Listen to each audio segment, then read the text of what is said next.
예, 23회 최고위원회를 시작합니다. 김한길 당대표의 발언이 있겠습니다. 어제 박근혜 대통령께서 방송 외교를 마치고 돌아오셨습니다. 수고 많이 하셨습니다. 이제 대통령께서는 그동안 한중 정상회담 준비하느라 뒤로 미뤄뒀던 내치 문제에 힘을 쏟으실 때가 됐습니다. 어제 정치공작 진상규명 및 국정원 개혁 촉구 서울시당 당원 보고대회에서 제가 밝힌 것처럼 이제는 박근혜 대통령께서 분명한 입장을 밝히실 때가 됐습니다.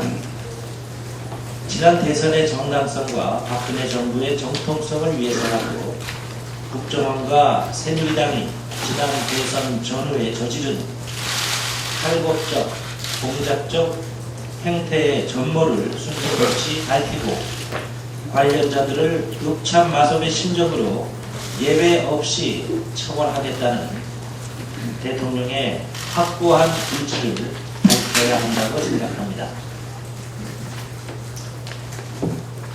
6월 국회가 이제 이틀밖에 남지 않았습니다. 우리 민주당은 한 손에 민주주의를 다른 한 손에 민생을 들고 앞으로 나아갈 것입니다. 박근혜 대통령과 정부 여당은 소모적인 NLL 논란의 와중에 지난 대선의 대표적인 공약이었던 경제 민주화를 실종시킨 책임이 있다고 할 것입니다. 정부 여당의 속도 조절론은 경제 민주화 공약에 대한 말 바꾸기에 지나지 않는다는 점을 지적합니다.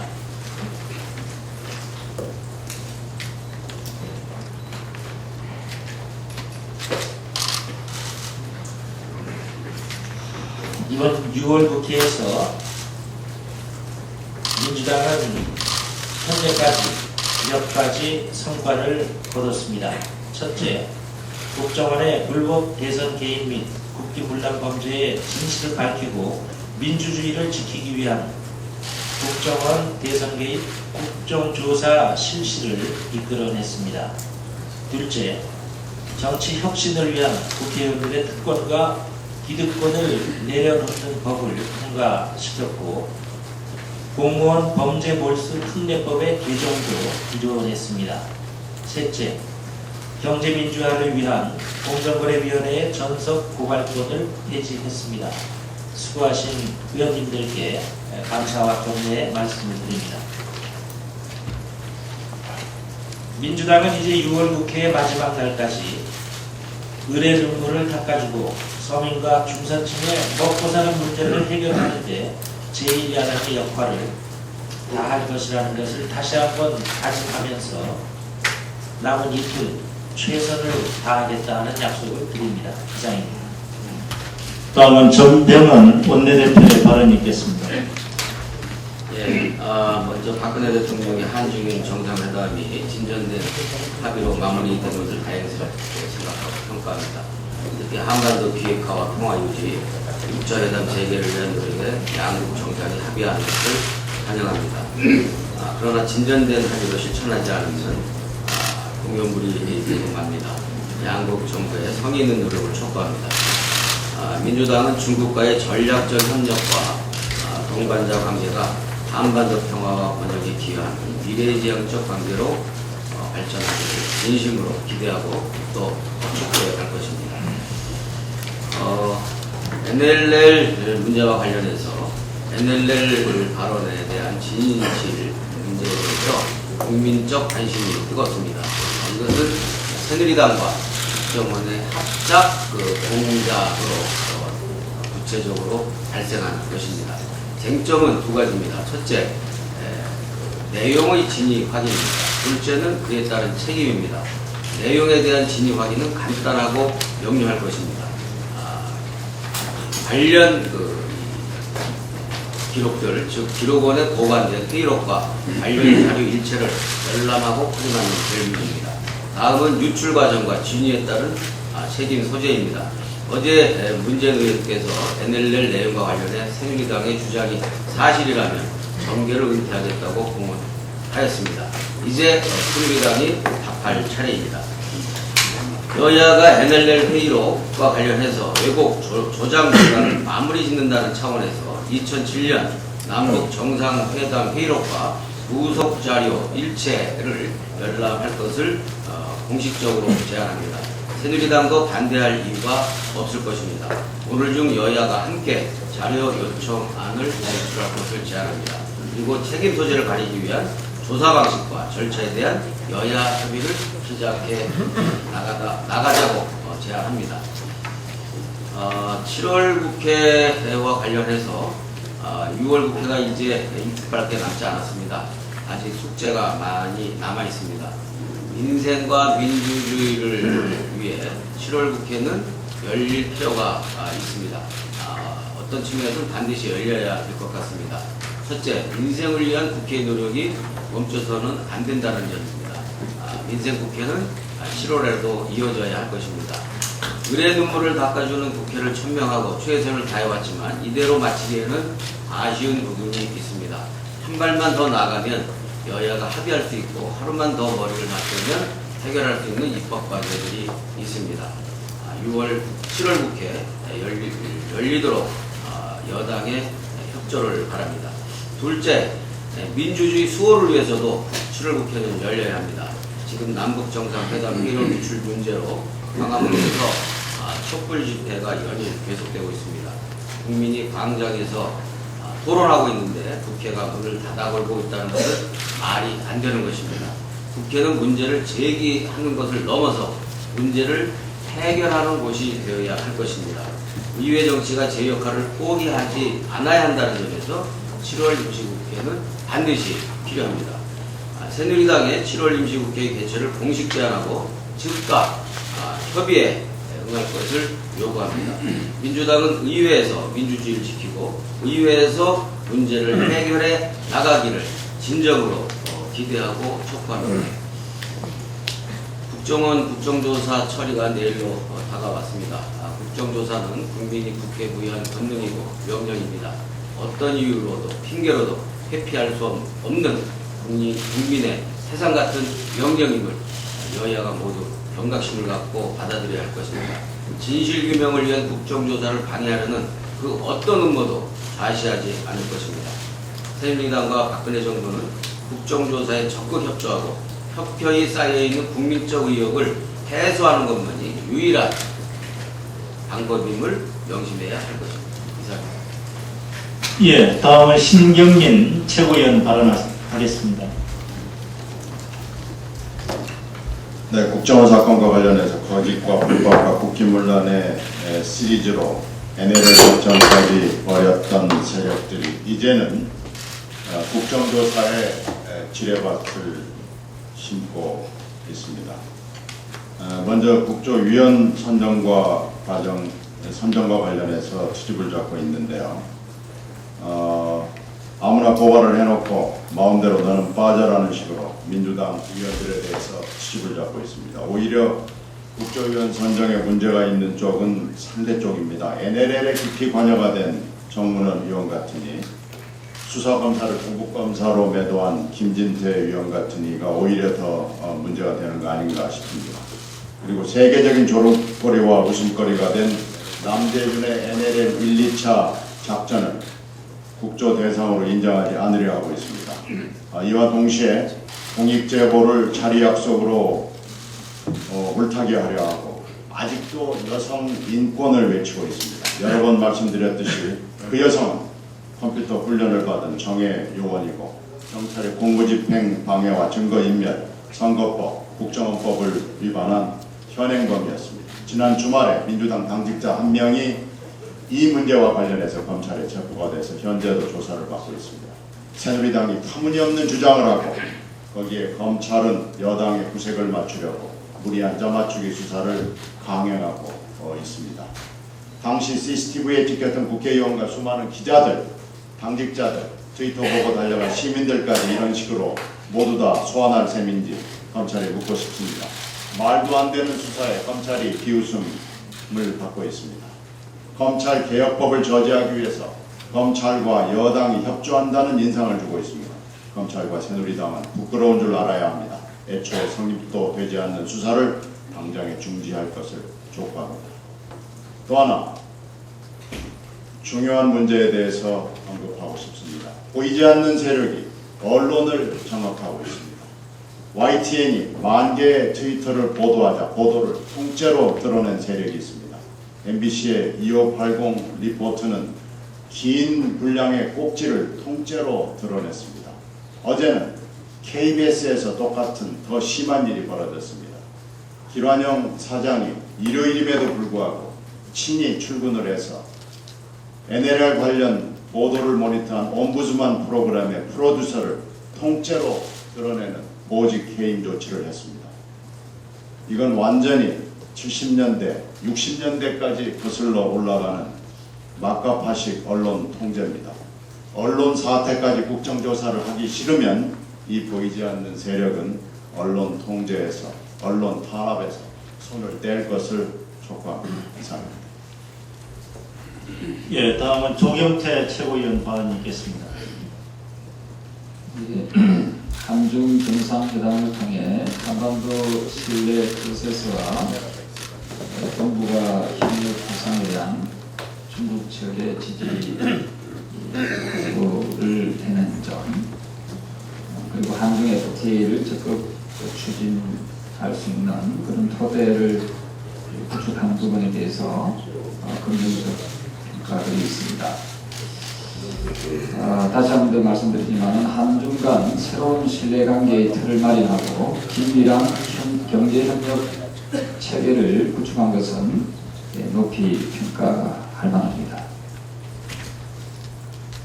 한중 FTA에 대해서 한 말씀 드리겠습니다. 방금 말씀드렸던 대로 한중 정상회담에서 한중 FTA 협상 진전을 위한 노력을 강화하기로 하였습니다. 의미 있는 성과라고 생각합니다.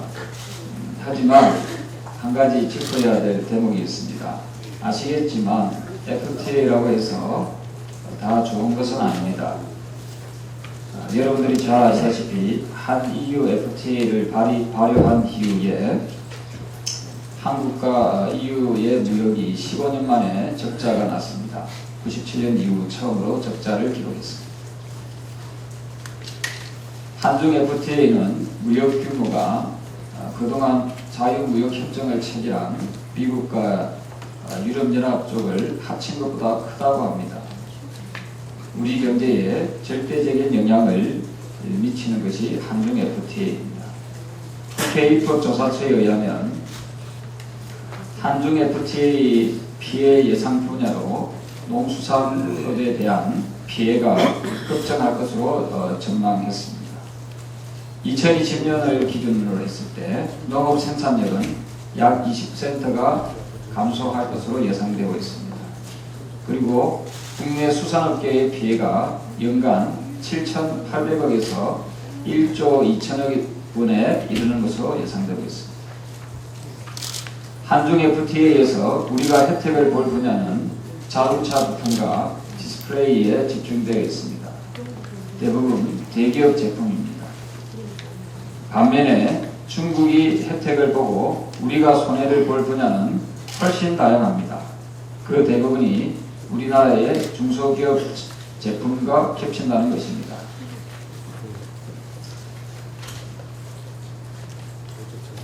(2010년) 기준으로 세계 시장에서 점유율 1위를 차지한 국내 상품은 74개에 불과하지만 중국은 1239개입니다. 우리가 기술적으로 우월하기 때문에 한중 FTA가 큰 문제가 없다고 생각하는 것은 그야말로 오산입니다. 한 EU FTA를 보듯이 아무리 장밋빛 전망을 내놓더라도 변화하는 현실은 그렇지 않다는 것을 현 정부는 직시할 필요가 있습니다. 현 정부는 돌다리도 두드려보고 걷는다는 자세로 신중하게 중국과의 한중 FTA 협상에 임해 주실 것을 부탁드립니다. 이상입니다. 양승조 최고위원 발언이 있겠습니다. 국민들의 국정원 게이트를 바라보는 시각이 분명합니다. 한마디로 박근혜 대통령이 책임져야 한다는 것입니다. 국기문란 주범 남재준 국정원장을 즉각 파면하고 구속 수사해야 합니다. 국정원 게이트는 과거 박정희 정권의 중정과 전두환 정권의 안기부의 망령이 부활하는 것과 징계롭습니다. 고문과 공작이 난무했던 7, 80년대 시대로 역사의 시계를 거꾸로 돌린 것입니다. 새누리당은 대선 당시 NLL을 이용해 없는 말도 거짓말을 지어내 국민을 기만하고 여론을 호도했습니다. 이제 국민들은 노무현 전 대통령께서 NLL을 포기하지 않았다는 진실을 알게 됐고 국정원의 대화로 불법 공개는 잘못됐다고 질타하면서 국정원장 단독법은 아니고 청와대와 여권 핵심부가 공개를 결정했다고 믿고 있습니다. 이제 박근혜 대통령이 답해야 합니다. 수첩 속에 갇히지 말고 남재준과 권영세, 김무성의 장막대 숨지 말고 당당하게 나서야 합니다. 어제 우리 민주당의 대선을 배웠던 문재인 의원께서 NLL 포기 발언이 사실이면 정계 은퇴하겠다고 선언했습니다. 국익과 관계없는 더 이상의 소모적 정쟁을 중단하고 공론 분열을 종결자는 충정에서 나온 발언이라고 생각합니다. 박근혜 대통령과 새누리당은 답해야 합니다. 이미 국정원이 불법 공개로 진실이 명확해진 만큼 이제라도 문재인 의원께서 말씀하신 바와 같이 NLL 포기는 오해였다. 14 정상선을 계승하고 이행해야 한다는 입장을 밝혀 꼬인 정국도 풀고 남북관계도 풀기를 진심으로 촉구합니다. 하나만 더 말씀드리겠습니다. 내년도 최저임금 결정이 노동계와 사용자 측의 극명한 이견 차이와 정부 측 공익우연의 수습방안 속에서 올해도 결국 법정 시한을 넘겼습니다. 국제노동기구는 노동자 평균 임금의 50%를 최저임금 가이드라인으로 권고하고 있는데 지금 대한민국의 최저임금은 4,860원, 평균임금의 34% 수준으로 OECD 회원국 중에서 최하위권 수준입니다. 올해 재벌 대기업들의 사내 유보금 보유액이 사상 최다라고 하는데 이번 협상에서 사용자청은 동결을 고수하다 1% 인상 수정안을 제시했는데 이는 작년 물가 인상률 3.3% 하나에만 비춰보아도 현실적 타당성이 전혀 없는 공색한 협상 자세입니다. 박근혜 대통령은 지난 대선 직전 한국노총 전노동자 대의에서 물가 상승률과 경제 성장률을 고려한 합리적 최저임금 보장을 약속했습니다. 하지만 정부 쪽 공익위원들은 대통령의 약속을 담아낸 그 어떤 중대한 내지 가이드라인도 제시하지 않았다는데 이는 곧 대통령의 대국민 공약을 허물로 만드는 직무유기에 가까운 행태입니다. 박근혜 대통령이 줄곧 일쳐온 경제 민주화에 대한 진정성을 최저임금에서부터 보여줘야 합니다. 박근혜 대통령의 약속이 공약인지 거짓말인지 국민들이 지켜보겠습니다. 이상입니다. 예, 다음은 우원식 최고위원의 발언이 있겠습니다. 네, 어제 50여 명의 을들이 또 국회를 찾아왔습니다. 출산 후 병원에 누워있는데도 본사 독촉전에 시달려야 했던 미니스탑 정경희 점주는 6개월 된 아이를 업고 와서 과도한 위약금과 소송으로 힘겨운 상황을 증언해 주었습니다. 또 다른 미니스톱 점주는 현행 사업가맹법으로도 할 수 없는 정보 공개 제공 의무, 허위 과장 정보 제공, 불공정 거래 행위 등을 미니스탑이 버젓이 저지르고 있어서 더 이상 파산 지경이어서 유서를 써다니고 있다고 눈물을 흘리면서 말했습니다. 을을 위한 입법, 공정위의 제 역할만이 이 정경희 점주의 눈물을 닦아줄 수 있을 것 같습니다. 정말 비정상적일 만큼 을을 위한 입법에 알레르기 반응을 보이고 있는 박근혜 정부와 새누리당에 맞서 민주당은 정무위, 법사위, 환노위, 교문위에서 고군분투하고 있습니다. 그 노력으로 상가임대차 보호법처럼 일부 진전과 가능성을 보이고 있는 법들도 있지만 여전히 CU방지법, 남양유업방지법 등 핵심 법안에서 새누리당의 발목 잡기는 계속되고 있습니다. 국정원 정국을 틈타서 경제민주화 입법을 회방하고 있습니다. 새누리당이 NLL을 둘러싼 국헌문란에 쏟는 힘의 반의 반만큼이라도 을을 위한 입법에 힘써도 6월 국회는 국민으로부터 좋은 평가를 받게 될 것입니다. 끝까지 민주주의와 경제민주화 양날개를 접지 않고 힘차게 비상하는 민주당이 되도록 최선을 다하겠습니다. 언론에 한 가지 호소합니다. 민주주의는 왜 합니까? 힘없고 백없는 사람들도 노력한 만큼 대가를 받는 세상을 만들기 위해 하는 것 아닙니까? 이 을들의 하소연에 언론의 관심을 부탁드립니다. 홍준표 경남도지사에 대해서 한 말씀 드리겠습니다.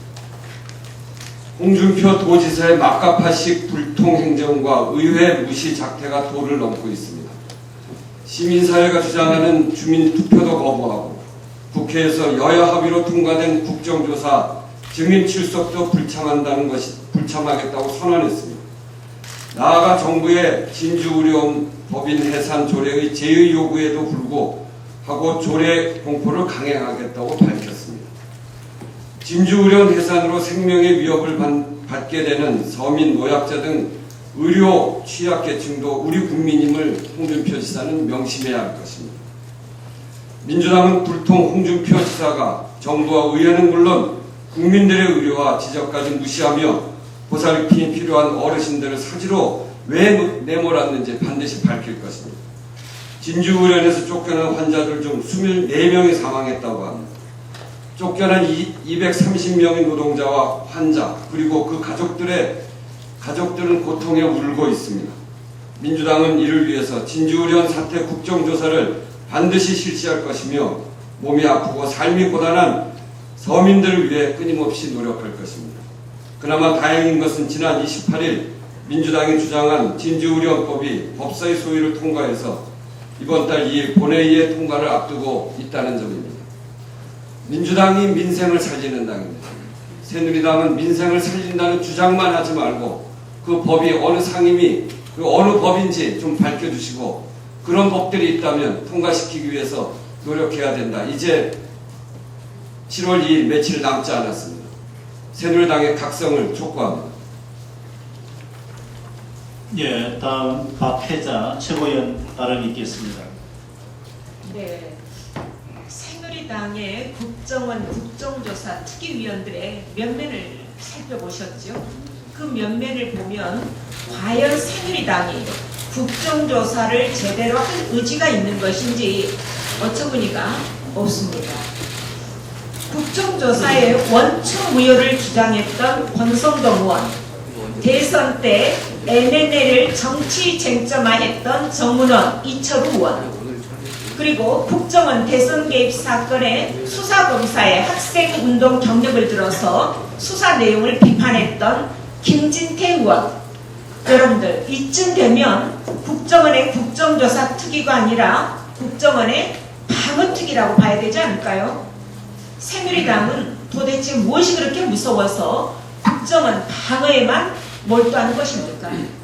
새누리당이 계속 국정원의 방패막이 노릇을 하고자 한다면 이는 새누리당 스스로 국기문란 정권 창탈 공작의 공범이라고 하는 것을 인정하는 것이다 라는 것을 깨달아야 합니다. 역사적으로 우리 국민들은 국기문란 세력은 물론이고 이를 두둔하거나 은폐하는 세력도 준엄하게 심판해 왔다라는 것을 잊지 말아야 할 것입니다.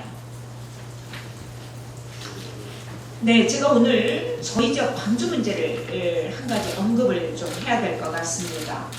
박근혜 대통령이 광주에서 후보자 시절에 했던 대표적인 공약이 두 가지입니다. 첫째는 대탕평 인사를 통해서 국민 대화합을 이루겠다. 두 번째는 자동차 100만 대 생산기지 조성이었습니다. 이 자동차 100만 대 생산기지는 특히 우리 야당에서도 첫 번째 공약으로 내세운 바 있습니다. 그런데요, 대탕평 인사는 혹시나 하고 기대해봤지만 립서비스로 끝나고 말았다. 그래서 저희 모두 다 실망을 했었던 적이 있죠. 그런데 자동차 100만 대 생산기지 조성도 박근혜 정부의 지방 공약의 우선순위에서 제외되고 있는 것으로 알려지고 있습니다. 자, 박근혜 대통령이 뭐라고 말했느냐면 실천하지 않는 1000개의 약속보다도 약속한 것을 실천하는 정치의 새 모습을 보여주겠다. 이렇게 말했었던 적이 있죠. 정말 그런 모습 맞습니까? 박근혜 대통령께서 진정으로 지역의 발전을 위한다면, 그리고 광주를 생각한다면 자동차 100만 대 생산기지 약속부터 지킬 것을 강력히 촉구합니다. 이상입니다.